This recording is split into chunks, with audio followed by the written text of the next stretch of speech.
Salve. Esperando a galera entrar aí pra dar um salvão, começar a falar um pouco mais. Já tá aparecendo uma galera no ao vivo, daquele salve maneiro.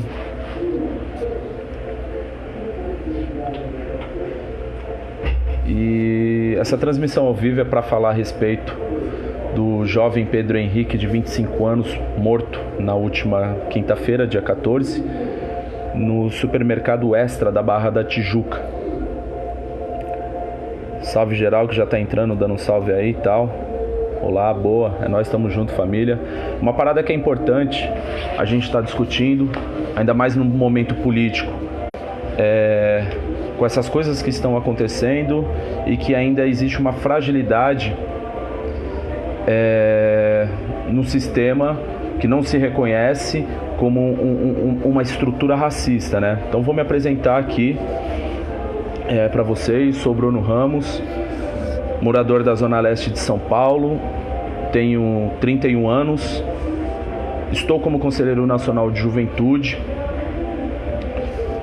represento o movimento funk dentro desses espaços institucionais políticos, de corre, de militância e ativismo, e estive como vice-presidente da Associação Cultural Liga do Funk nos últimos 5 anos, e a gente pôde desenvolver um processo de formação e de cidadania com mais de 50 mil jovens por toda a cidade.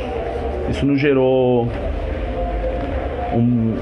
uma possibilidade real de nos reconhecermos como jovens negros vindo das quebradas, dificuldades que não só o movimento funk tem dentro desse processo, mas como todas as culturas de matriz africana, né, e culturais, puxando pelo samba, pelo hip hop, e acontece isso com o funk também. Então, ao longo da minha vida, desses 31 anos de idade, já tive vários processos de perseguição, tanto da polícia quanto do Estado, de buscar alguma forma de nos criminalizar pelas coisas que nós acreditamos e buscando e que nós colocamos como forma de pensamento, né?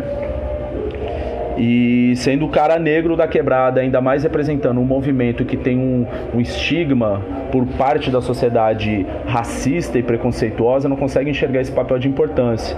A partir dessa apresentação, vou fazer aqui, né, tô abrindo, agradeço as pessoas que estão ao vivo, para fazer o debate a respeito do que aconteceu na última quinta-feira com o jovem Pedro Henrique, de 25 anos, que foi morto pelo segurança do supermercado Extra da Barra da Tijuca, e o quanto isso nos preocupa, né? Isso é uma questão que precisa ser debatido de uma sociedade racista. Podendo ver o vídeo, lendo alguns links, né,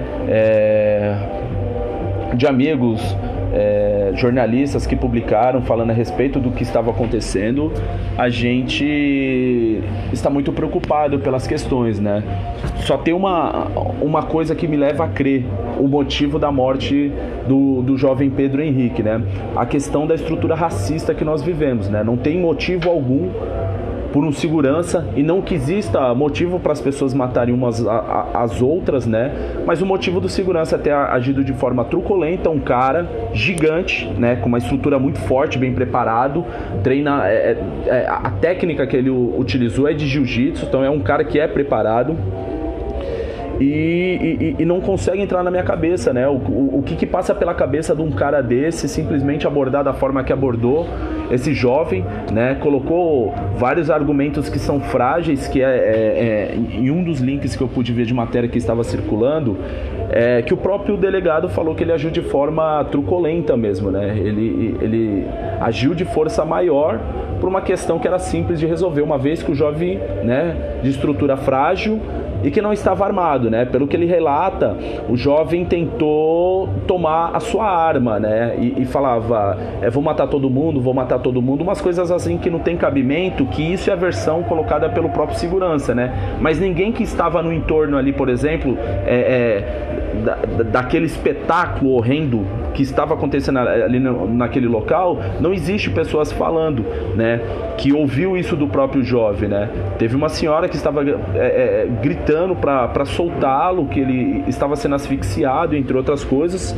E assim, esse momento do sensacionalismo que nós estamos vivendo nos preocupa muito, porque enquanto o menino está sendo sufocado, está sendo agredido pelo segurança, as pessoas se preocupam ter a melhor foto, ter a melhor imagem, mas elas não estão se preocupando com a vida da pessoa que está ali sendo sufocada, uma pessoa frágil, vulnerável, né? E que isso muito nos preocupa, né? Que essa estrutura racista que age de forma truculenta, pelo simples fato de ser jovens negros mesmo. É uma questão de estrutura, né? Hoje vivemos num estado onde cerca de 63, é o último mapa da violência, mostra que 63 mil pessoas morrem por armas de fogo, e que de 70% a 75% são jovens vindo das periferias, né? Então, assim, eu fico preocupado com um governo que acabou de ser eleito, com um discurso de ódio, um discurso de guerra. Foi assinado um decreto de armar toda uma população. A nossa população não está preparada, né? Nem sei se é o caminho de algum dia chegar a possibilidade de fazer armamento, né? Uma sociedade bem educada e direcionada, onde é pensado políticas públicas, não há possibilidade dessa mesma sociedade precisar estar armada, né? Dentro dos contratos sociais, o que deveria, né? Ou que pensaria o Estado, em troca dessa segurança coletiva, ele está negociando a liberdade individual. Uma vez que o Estado ele tem esse negócio direto com a população, responsável por toda a segurança pública, uma vez que ele tenta armar a população, ele está se eximindo da sua responsabilidade, uma vez que pagamos impostos, né, que isso está incluído também como plano de prioridade as questões de segurança pública. O Estado simplesmente, num governo que acabou de ser eleito, está transferindo a responsabilidade para a nossa população. Então o jovem, as pessoas de mais idade, elas não precisam de uma população armada, uma vez que a nossa sociedade é totalmente violenta, né? A gente precisa de políticas públicas, de possibilidade de oportunidade.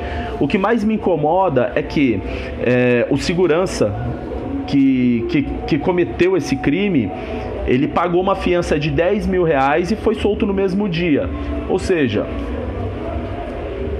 a que ponto e absurdo que nós chegamos, que alguém que matou um jovem na frente de todas as outras pessoas que estavam ali dentro do espaço privado e que até agora não se posicionaram a respeito disso, só falam que é contra qualquer tipo de violência. Isso não é um posicionamento direto e de responsabilidade em cima desse funcionário que era contratado pela própria empresa. O funcionário pagou os 10 mil reais e foi fichado como crime culposo, quando não há intenção de matar, uma vez que a gente entende, né, que esse comportamento dele, um cara com a estrutura física que ele tem, né, e com todo o preparo para a profissão que exerce, ele deveria estar assumindo, né, ou pelo menos ser fichado como crime doloso, quando há a intenção realmente de matar. Então, aí eu pergunto, qual o direcionamento que nós devemos fazer? Qual que é os caminhos de alternativa, né? Nos próprios links da matéria falam que o próprio jovem que ali que estava passando por essa situação, o que foi relatado por algumas pessoas é que ele era, talvez, né, um dependente químico, né, e que ele estava com o estado de consciência dele alterado. Então não fazia sentido nenhum ele tentar tomar a arma do segurança para matar quem? Não, é um serial killer? Que diabo que está acontecendo, né? É um absurdo, realmente. Então a gente não consegue entender, né? Então, assim, me chama muita atenção que a mídia sensacionalista, quando aconteceu o fato do cachorro, por exemplo, que um segurança matou um cachorro, e não que os animais precisam morrer, né? Pelo contrário, precisa também políticas públicas para os animais, né? Uma política direcionada, essa política de castração, essa política de colocar dentro de espaços onde os bichos são maltratados, não é o melhor caminho. Então a gente também precisa pensar políticas públicas. Mas o que mais incomoda é que o que aconteceu essa semana com o jovem Pedro Henrique não sensibilizou tanto a sociedade, né? Parece que as pessoas não estão dando mais importância por conta disso. Então isso faz parte dessa estrutura racista que nós vivemos, que privilegia somente as pessoas brancas, né? E quando eu falo essas pessoas brancas, eu não estou falando umas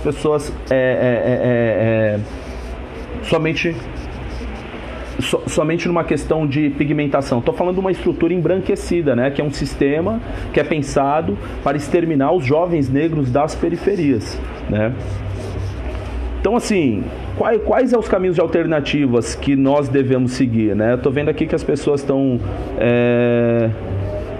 colocando, mandando várias mensagens aqui. Vou tentar ler uma por uma, mandando salve.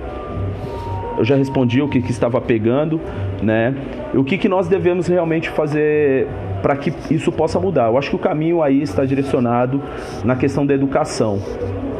Uma boa formação de base, e precisa ser repensado também esse formato arcaico, totalmente impossível que as pessoas consigam acessar lugares de espaços adequados para que tenham uma vida de qualidade, né? É muito dito a respeito da meritocracia, que as pessoas crescem pelo seu mérito, pela sua boa formação, uma vez que as pessoas que moram nas periferias não têm acesso a uma educação de qualidade, a um ensino básico que possibilite que ele encontre outros caminhos melhor.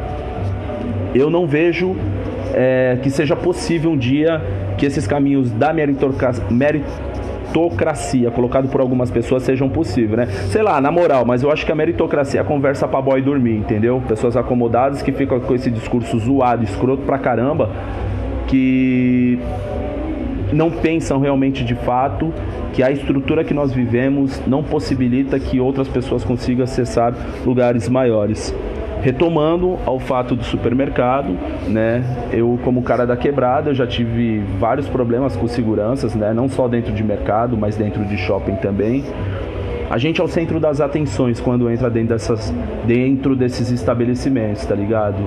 Mas não porque somos celebridades, pelo contrário, a gente é o tipo de imagem que fragiliza aquela estrutura, né? A gente somos vistos como, para além de subversivos daquele espaço privado, também de pessoas que circulam, né?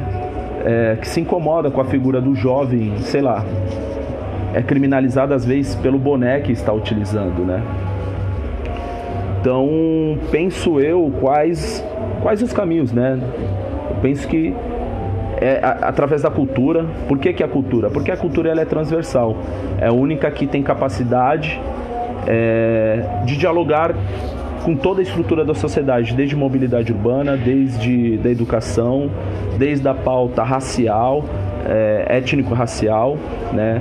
Desde das questões do esporte, desde a própria formação de modo geral, da questão da estrutura da família. A cultura é a única que possibilita despertar essa ideia, ela disputa esse imaginário mesmo, né? Numa construção de uma ideia que possa mostrar aquilo que realmente de fato é a sociedade. Colocado aqui pela Silvia, pela Flávia Simone Lula da Silva, que foda. A carne mais barata do mercado é a carne negra. Essa fita mesmo, tá ligado? Isso desde quando, pela falsa história que o nosso país foi um país descoberto e não colonizado, né? Então os livros, a gente já tem uma puta preocupação. Como que a gente vai ter um processo de formação que possibilite caminhos maiores e melhores, uma vez que a própria história ela já é racista, né? De estigma do nosso povo, né? Esse povo que veio dentro dos porões, dos navios, entre outras coisas. Foi colocado aqui para eu contar a respeito das minhas experiências do racismo. Claro, primeiro, eu tenho a sensação que eu saio, não somente a sensação, mas assim, o corpo ele já reage pela estrutura que nos coloca. Todo dia que eu saio de casa, eu sempre tenho a preocupação de como as pessoas me enxergam, me olham pela estrutura crespa do meu cabelo, pelo nariz largo, né, pelo tom de pele, e que pessoas pretas, negras, retintas sofrem muito mais com isso, né? Pelo olhar, pela rejeição do espaço. Eu comentei anteriormente, né?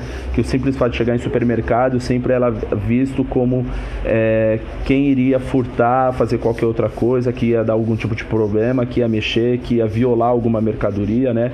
E dentro dos shopping centers sempre foi assim, né? Dentro de restaurante a mesma coisa, dentro de cinema é a mesma coisa, fora os enquadros que nós tomamos quase que diariamente, né? Então, assim, dentro de espaço de universidade pública, a gente sofre esses tipos de preconceito, né? São um pouco das experiências, né? Eu lembro uma vez que eu tomei um enquadro no centro, né, na Praça Roosevelt. Eu tava com o brother e a gente sempre comenta essa história, tá ligado? Um mano branco, do olho clarão, tá ligado? E a gente tava numa ideia, o seguinte, né? Eu não vou nem falar o nome dele aqui pra não expor ele, tá ligado? Mas é o seguinte, na hora do enquadro, a polícia ela faz a distinção do que você poderia, do que você representa para a sociedade a partir da sua cor de pele. Por exemplo, o policial perguntou para mim se eu tinha passagem, né, passagem pela polícia, se eu estava armado. Quando ele abordou o parceiro branco, tá ligado? Um mano de pele clara e tal, ele perguntou se ele só era usuário, tá ligado? Então, assim, muito me incomoda o tipo de estigma que nós temos por essas questões, ou seja, é estruturado, né? O racismo estrutural a partir dessa lógica mesmo, né? Alguém me levantou aqui e perguntou qual foi a pior experiência racista que você já viveu na sua vida. Puta que pariu. É tão louco falar a respeito disso, porque assim, a gente sofre tantas coisas o tempo todo que às vezes a gente não para pensar qual foi a pior história, porque é tanta história louca, desde enquadro, desde a forma de abordar, desde tomar tapa na cara, né, por PM achar que eu estava respondendo de forma inadequada para ele. Isso são experiências o tempo todo, né, que a gente passa, né, ou às vezes quando vai comprar, por exemplo, uma roupa em algum local, e eu já ouvi, por exemplo, de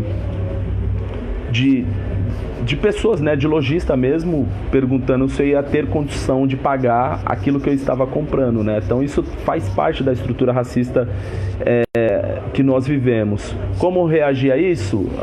Primeiro que é um choque tremendo, né? Quando a gente começa a entender, eu me reconheci negro tarde mesmo, foi a partir do movimento social, porque até então eu não me reconhecia negro, né? Desde criança a gente ouve dizer a questão que nosso cabelo é duro, é ruim, entende? Então isso é uma forma de racismo que acontece dentro dos primeiros espaços de formação. A reação sobre essas coisas todas vai ter um acúmulo de desespero, né, de incômodo ao longo da vida, que fica difícil contar as piores experiências, né, desde a forma de abordar, desde a forma que as pessoas te veem, desde sei lá, dentro da própria academia, quando a gente está estudando. Já tive problema dentro de instituição, do próprio professor acreditar que não tinha uma capacidade de estar fazendo aquele próprio curso, né? São questionamentos que ele não fala diretamente, mas ele deixa a entender que aquele não seria o meu espaço, né? O Joel Pimenta tá colocando aqui, nos perdoa, por favor. Mano, eu não sei por que colocou nos perdoa, por favor, mas eu quero deixar aqui bem posicionado, que é o seguinte: o nosso problema que trabalha, ou melhor, as nossas questões que trabalhando com as causas ativistas e sociais, o nosso problema, negros conscientes, nunca foram com as pessoas brancas. Pelo contrário, nós precisamos das pessoas brancas conscientes para também fortalecer as nossas lutas. O meu problema, e como vários outros negros, é com a branquitude, que é um sistema criado para fuder com a vida da nossa molecada, né? Dos pretos da sociedade. Então, o Joel tá colocando os perdoe, por favor. Mano, se você é um cara que é um branco, que se reconhece com privilégios, entende? Pela boa formação que tem, pelo um bom emprego, sei lá, eu tô deduzindo aqui a partir do que você colocou do nos perdoar. Se você é esse cara, mano, porra, entenda o que é, né, essa estrutura que nos fragiliza. Se você se enxerga nesse espaço de privilégio, pensar como que a gente pode ativar possibilidades de entendimento para fortalecer as nossas lutas. Por exemplo, tem parceiros nossos, brancos, que colam com a gente. Eu falo assim, mano, vocês entender das questões raciais é tão importante quanto para nós negros, entende? E não pense, né, ter uma falsa utopia aí, achar que todo preto é consciente politicamente. Não são todos negros, que é parte da estrutura que faz, primeiro, que a gente não se enxergue como negros, né? E depois um processo de má formação não dá possibilidade de entendimento pra gente saber que as coisas que nós sofremos no dia a dia, né, desde um olhar torto a forma de abordar, a rejeição nos espaços, falar que você não está vestida adequadamente para estar em determinados locais. Isso já aconteceu comigo algumas vezes, tentando indo para balada, né? Falar que aquela a forma de roupa que eu estava usando, ela não é apropriada para aquele local, né? E eu falo pros parceiros que é branco, que é o seguinte, fala, parça, é o seguinte, você tem consciência do bagulho, mano? Tenta pensar vocês, mano, numa roda somente de brancos trocando as ideias, tá ligado? E às vezes surge uma piada racista no meio. Se eu, como cara negro, que vocês sabem que eu faço o ativismo político, né, diariamente, eu tenho certeza que vocês param de fazer a piada pela minha chegada. E às vezes eu tentar explicar pra vocês que aquilo é uma piada racista e de mau gosto, boa parte de vocês acham que eu estou me vitimizando ou tentando fazer um excesso de defesa. Não é defesa, é algo que me afeta diretamente, né? E que vocês tomando consciência disso, a melhor forma é que vocês, entre vocês conseguem dialogar. Então é importante que os brancos que tenha sensibilidade com as pautas que nós estamos discutindo, tenha sensibilidade a partir disso, porque vocês conseguem fazer um processo de desconstrução com os seus também. Tem mais uma pergunta aqui. Você percebeu alguma mudança de conduta da polícia para piorar o pós-governo Dória em São Paulo em abordagens na rua? Eu tenho uma preocupação muito grande, né, com o governo, com a chegada do Dória, porque isso ele já deixou posto em campanha, não só ele, né, do próprio Bolsonaro, né, criticando quilombolas, negros, a galera da periferia, nos colocam às vezes como acomodados, ociosos, que a gente não alcança os nossos lugares almejados porque somos preguiçosos, né. Eu já sinto sim, por parte dessa estrutura, que a chegada de um governo, tanto na estrutura federal, quanto aqui do governo no estado de São Paulo, e na cidade de São Paulo, que é o município da qual eu resido, que já tem uma forma diferente, né? Uma vez que uma autoridade, né, no caso o presidente da República, o governador, ele está dando mecanismo de estrutura para cometer crimes dentro das quebradas, né, e que ele será respaldado por isso, isso muito me preocupa, né? Tem um deputado federal, que é o Paulo Teixeira, ele tem um PL dele, um projeto de lei que discute a questão dos autos de resistência, que é a polícia não ser investigada por morte dos próprios PMs, né? Os autos de resistência seria importante para a gente investigar a forma que esses jovens são mortos nas periferias, para a gente pensar também em políticas públicas e mostrar o quanto essa estrutura do Estado e da própria Polícia Militar é frágil conosco nessas questões, né? Então é importante a gente pensar projetos de lei que nos dê subsídios e possibilidade de caminhos muito maior. Para pensar essas questões. Eu já estou vendo, né? Isso eu não vejo somente pela Polícia Militar nas ruas, mas, por exemplo, por segurança. Segurança já está com uma autonomia de achar que pode agredir. É o caso, por exemplo, do Pedro Henrique, né? Do segurança já está com uma mentalidade que aquilo era um ato legal, que ele tinha total autonomia para fazer o que ele pôde fazer com esse jovem e que ele não seria punido por essa má conduta, por esse mau comportamento, né? Um cara que foi formado, orientado, contratado para fazer o serviço de zelar pelo espaço e não de matar, agredir, né? Na Constituição não fala que ninguém tem o direito... Nunca vi isso, né? Me corrigem se eu estiver errado, mas na nossa própria Constituição não fala que nós temos o direito de agredir outras pessoas por a gente se sentir, sei lá, ameaçado. Pensa você, né? O quanto... Tô falando para geral mesmo que está assistindo. O quanto fica difícil para a gente... o simples fato de existir. Às vezes dá um cansaço gigantesco só de pensar nessas coisas todas. A Rosana Prates Amorim, ela coloca: sou branca, eu sou uma mistura, pois a raça negra é a verdadeira raça pura. Exatamente. E que bom que você tem essa consciência, Rosana, para nos falar isso e a gente perceber o quanto que é importante que pessoas conscientes nos fortalecem nos corres que nós estamos buscando diariamente, né? E que isso não é vitimismo. Deixa eu ver o que mandaram aqui. Você percebeu alguma mudança de conduta tal?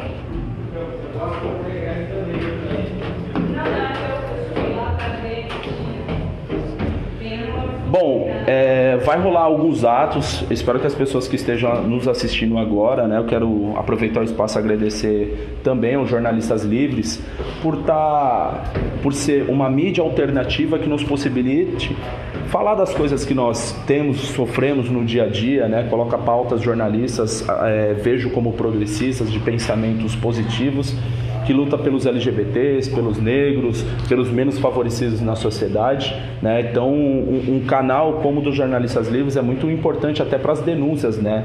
E que a mídia tradicional, ela não fala pelo viés daquilo que ela pensa, né? Então é importante a gente falar por aquilo que nós sentimos, não por aquilo que o outro vê ou enxerga ou acredita que a boa formação dele vai conseguir fazer um retrato, um recorte do que eu passo diariamente. Então, assim, seria importante que, para além das coisas que está sendo discutida aqui, é que as pessoas tivessem sensibilidade também, poder ir nos atos que vai acontecer, né, em todo o Brasil. Em São Paulo vai ser no Extra da Brigadeira às 14 horas, né? Só preciso aqui buscar informação de qual que é o horário. O horário nós já temos, que é às 14 horas. E que dia que vai ser, né? Eu acho que não deveria ser só um ato, esses tipos de protesto, fatos políticos mesmo, essas coisas todas deveriam acontecer todo santo dia, porque todo santo dia a gente tem questões de racismo, né? E que seria importante que as pessoas conversassem, né? Tem uma parada que é muito louca assim, quando a gente troca ideia com brancos, não conscientes politicamente, eles falam assim: não, eu não sou racista, meu melhor amigo é negro, né? Ou não sou racista porque fico com um rapaz ou uma mina negra. Isso não tem nada a ver, velho. Isso é racismo, sim, justamente pelo processo de você pensar dessa forma, né? Se você tiver consciência o quanto isso nos fragiliza, nos prejudica, você teria um caminho totalmente diferente, né? Não quer dizer que você ter um amigo negro e você ter piadas maldosas com ela, e isso também está fortalecendo a estrutura do racismo que nós sofremos todos os dias. A Silvia está colocando aqui: muito bom ouvir e ver você, Bruno. É muito bom também ter vocês participando, né? Para mim é muito importante que vocês possam entender. Por exemplo, eu representando o movimento cultural do funk, é um movimento majoritariamente negro por pessoas das periferias. Eu costumo dizer, não é porque eu sou do funk, que eu aceito. Tinha caído a transmissão, voltou aqui agora. Engraçado. Alô, voltando, tinha caído a conexão, tá uma chuva do caramba aqui em São Paulo. Tá ouvindo aí, geral? Estão ouvindo, geral, me fala. Alô. Bom, eu estava falando da questão do funk, por exemplo. O funk, ele é estigmatizado, só essas perseguições, por ser um movimento de periferia, de quebrada. Se não fosse por conta disso, se ele já tivesse passado por um processo de embranquecimento, ele já seria aceito socialmente, né? Isso é uma questão do problema do racismo enfrentado, né? O que nós do funk sofremos, acho que já reestabeleceu.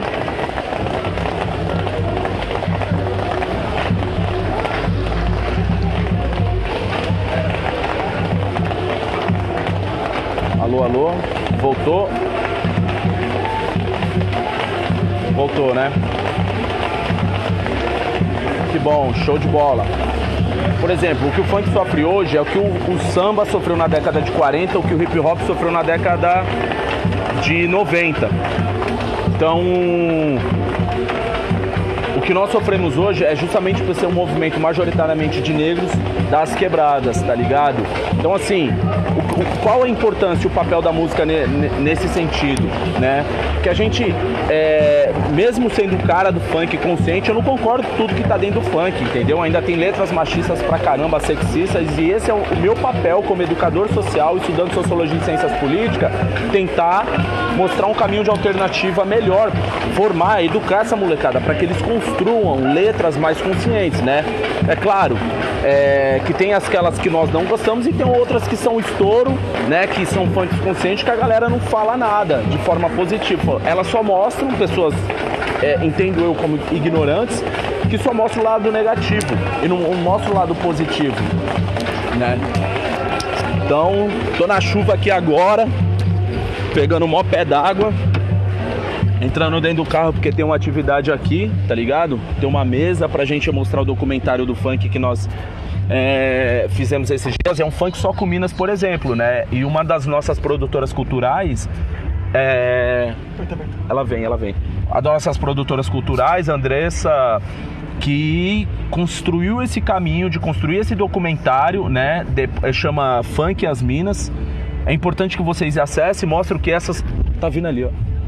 Tá mostrando que o papel das minas, né? De importância de construção, letras feministas dentro do funk, que fala do espaço da mulher dentro desse movimento também, né? E que foi o funk que me fez ter essa consciência política, social, e que me tornei um conselheiro nacional de juventude e que estive candidato a deputado federal pela primeira vez o ano passado e me possibilitou esses caminhos de entendimento. Então, assim, a cultura, ela forma, ela dá subsídio de entendimento, né, para tudo isso. Eu vi um post agora de uma amiga, da Vanessa Oliveira, no Instagram, que ela é muito louco, né? Ela falou que uma mina, né, uma pessoa, sei lá, do topo da pirâmide, ela falou que ela tinha uma atividade subversiva, né? E ela narra ali no Instagram dela que, pô, o que seria essa atividade subversiva, né? Sei lá, eu achei que ela, né, podendo ler o que ela publicou, que essa atividade subversiva, ela colar num ato, por exemplo, desse Extra e bater de frente contra esse sistema capitalista que só ferra com a vida dos nós, né? Mas não, sabe qual que era a atividade subversiva dela? Roubar, né, geleia e dar para morador de rua, né? E a preferência dela era geleias francesas, né? Então, assim, aí eu fico perguntando, uma pessoa branca consciente dentro disso, né? Não me parece consciente, né? Primeiro que a gente tem que separar aqui, né? Se isso acontece com um moleque de quebrada, ele é considerado bandido. Quando isso acontece com um branco dentro do supermercado, ele é entendido como cleptomaníaco. Então, que porra de sistema que nós estamos falando, que não dá possibilidade, né? Não digo de explicação, mas de entendimento, né? E por que as pessoas são tão atrasadas nessas questões que não conseguem enxergar que essa estrutura racista que blinda essas pessoas que têm esse privilégio, que brinca, né? Dá tapa na cara da sociedade dos privilégios que elas têm, né? E me chama a atenção que nesse próprio post ela fala que uma das coisas que a pessoa falou foi o seguinte, né? Eu posso fazer isso mesmo, né? Sou uma pessoa privilegiada branca, eu nunca serei, né, perseguida por essas questões, né? E ela falou que ela montava um evento que convida pessoas que já cometeram esse tipo de subversão, roubar no supermercado para dar para alguma pessoa em situação de rua, né? Então, assim, nós temos a certeza absoluta que não tinha negras nesse espaço, né? Que era só pessoas brancas brincando com seus privilégios, né? E que não tem consciência disso. Eu estarei me despedindo nos próximos minutos, a minha bateria já está no final aqui, infelizmente estou na rua, estou seguindo para uma outra atividade agora, não estou com bateria reserva. Eu quero mais uma vez agradecer o espaço, né, agradecer os jornalistas livres, né, na figura da Kátia, que entrou em contato, mandar um abraço para o meu amigo Sato, para a Laura Capriglione, para todas as pessoas que trabalham dentro desse coletivo diariamente, trazendo pautas muito interessantes, conscientizando a nossa população, trazendo artigos que muito me representam, né, sou um seguidor e militante ativo dos jornalistas livres pelas coisas que eles fazem, têm feito e mostrado essa mídia alternativa, né? Quero agradecer as pessoas também que pôde acompanhar, se puder compartilhar, checar algumas coisas a partir disso que nós estamos falando, compartilhar esse link e que principalmente me sigam também na minha página, né? No meu perfil pessoal do Instagram, que está como Bruno Ramos Funk. Bruno Ramos Funk. Quem puder me seguir, acompanhar os trabalhos, as coisas que nós pensamos para a área, para a cultura, para as questões de políticas públicas, para o jovem que está na quebrada hoje, que não tem acesso a um equipamento público de qualidade, né? Agradeço, amo muito vocês. Referente ao que vai acontecer no Extra, peraí, me perguntaram, só deixa eu puxar aqui. Vai ser no dia 17/2, né? No caso amanhã, às 14 horas, no Extra Brigadeiro. Iremos fazer um ato seu com o jovem Pedro Henrique, que foi assassinado no Extra da Barra. Esse ato para chamar a atenção das autoridades que isso precisa ser discutido tanto no Legislativo, ser pensado pelo Executivo e ter mais sensibilidade a partir do Executivo, ou melhor, do Judiciário, que é um judiciário branco, não entende as questões raciais, não entende as questões das mulheres e muito menos os LGBTs. Então é uma preocupação, é uma pauta que deveria ser discutido prioritariamente e primordialmente dentro desse espaço de estrutura de poder, né? Então, uma vez que essas pessoas não sofrem, não passam por essas questões, tem muitas dificuldades. Peço que sigam também as redes da Liga do Funk, porque vocês podem acessar os trabalhos que a gente desenvolve. Sigam também a página Morada da Liga e sigam também a nossa produtora que desenvolveu o projeto, que está no documentário A Mina, né? As Minas, o Instagram dela está como Dre do Rolê, Dre_ do Rolê. Sigam, é uma mina preta, de quebrada, produtora, né? Pensamos junto esse projeto Morada da Liga, uma casa de formação onde possibilitava que jovens pudessem morar durante 30 dias e que pudessem ainda dar um plano de continuidade até 60, né? A gente fez diversas formações, passaram 60 jovens, né? Tem uma delas aqui também, que é outra mina preta. Oi, foda. Gente, a Luana, manda o seu Instagram, qual que é? Meu Instagram é Lu Rei Você, com H. É Lu Rei Você, passou pelo processo de formação, é duas mina preta foda, que são do funk, são produtoras hoje dentro do espaço muito importante de construção cultural dentro de São Paulo, que é a companhia pessoal do Faroeste. E um forte abraço, forte para dar sorte. E tem uma letra, um pedaço, um trecho da letra, que é do Play for Change, que eu sempre gosto de comentar, que é: não importa quem você é, não importa onde você vai, mas saiba que você sempre terá que ter uma pessoa ao seu lado. É mais ou menos nessa linha que eu estou falando, tá ruim o sinal, entende? Obrigado aí. O mano mandou aqui, ó: vamos trabalhar, se papo furado e musiquinhas resolve algo, Chico Buarque e Caetano Veloso teria resolvido o problema do nosso Brasil.